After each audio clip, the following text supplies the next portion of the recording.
ऐसे जो ज्ञान और ध्यान में प्रवीण महापुरुष हैं, उन्होंने कहा कि राम कोई साधारण पुरुष नहीं है।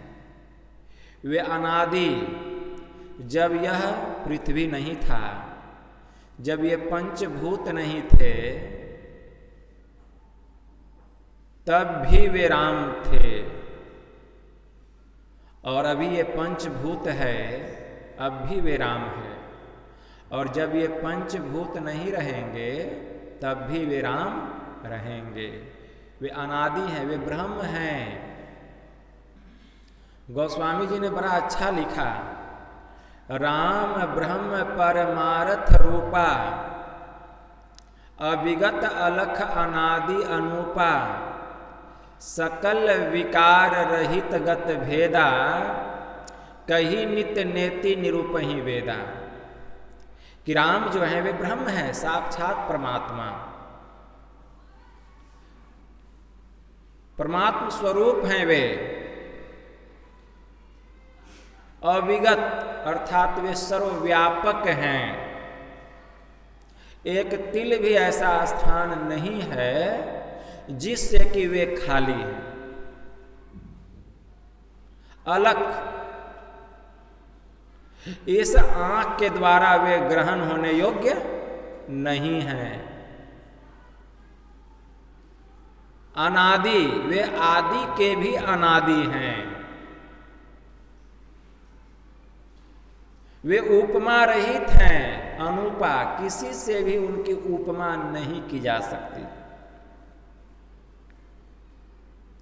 सकल विकार रहित गत भेदा, गोस्वामी जी ने कहा, वे जो ब्रह्म है, वे जो राम है, सभी प्रकार के विकारों से रहित हैं।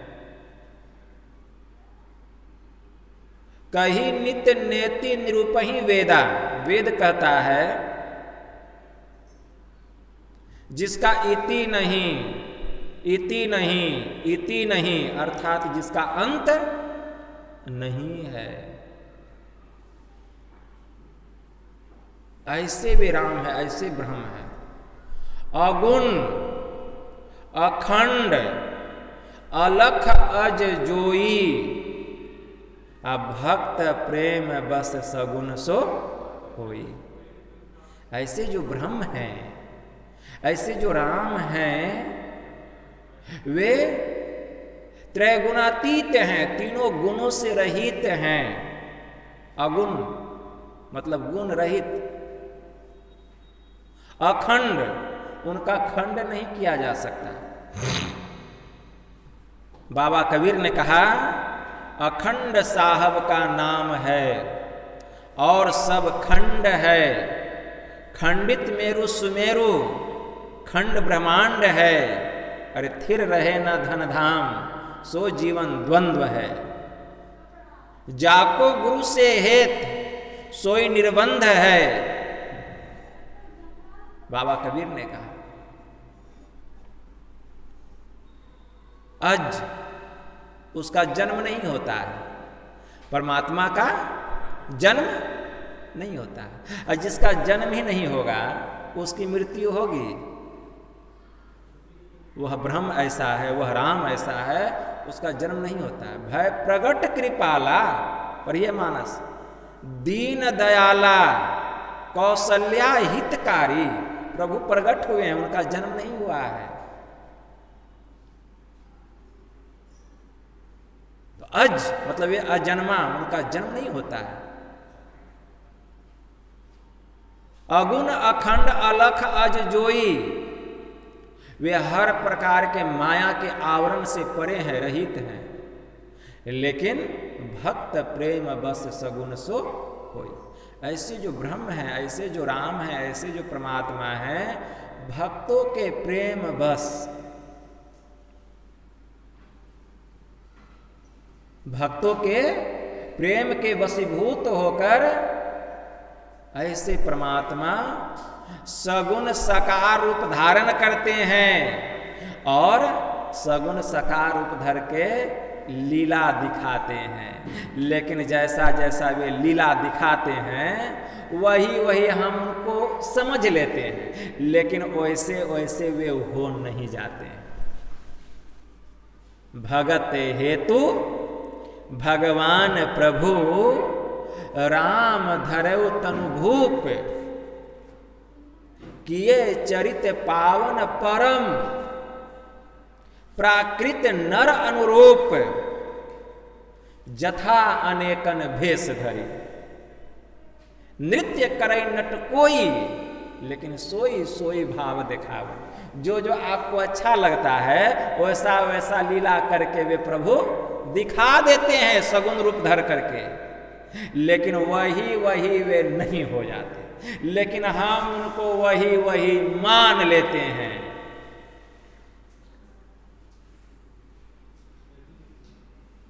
वही वही मान लेते हैं।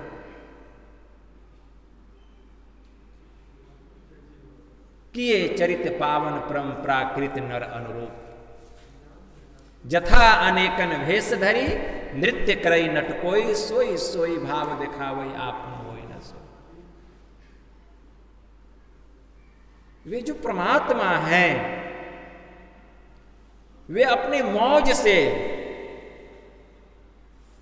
जाकी रही भावना जैसी, आ प्रभु मूरत देखिन तिन तैसी।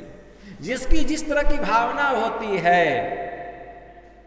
प्रभु उसको उसी रूप में दर्शन देते हैं, लेकिन वास्तव में वे वही नहीं हो जाते हैं। लेकिन हम उनको वही मान लेते हैं, वही मान लेते हैं। भगवान महायोगेश्वर श्री कृष्ण ने, भगवान महायोगेश्वर श्री कृष्ण ने अर्जुन से कहा श्रीमद् भगवत गीता में, अव्यक्तम व्यक्ति मापनम मन्यते माम बुद्धयः, परम भावम जानान्तो ममा वयम नुतमम। कि हे अर्जुन, यद्यपि मैं अव्यक्त हूं, यद्यपि मैं अव्यक्त हूं, लेकिन मूर्ख लोग, अज्ञानी लोग मुझे शरीरधारी मानते हैं। लेकिन यह बात सत्य नहीं है, भगवान ने स्पष्ट कहा। पर यह श्रीमद् भगवत गीता, अव्यक्तम व्यक्ति मापनम मन्यते माम बुद्धयः, परम भावम जानान्तो ममा वयम उत्तमम। कि हे अर्जुन, यद्यपि मैं अव्यक्त हूं, लेकिन मूर्ख लोग मुझे व्यक्त और शरीरधारी मानते हैं।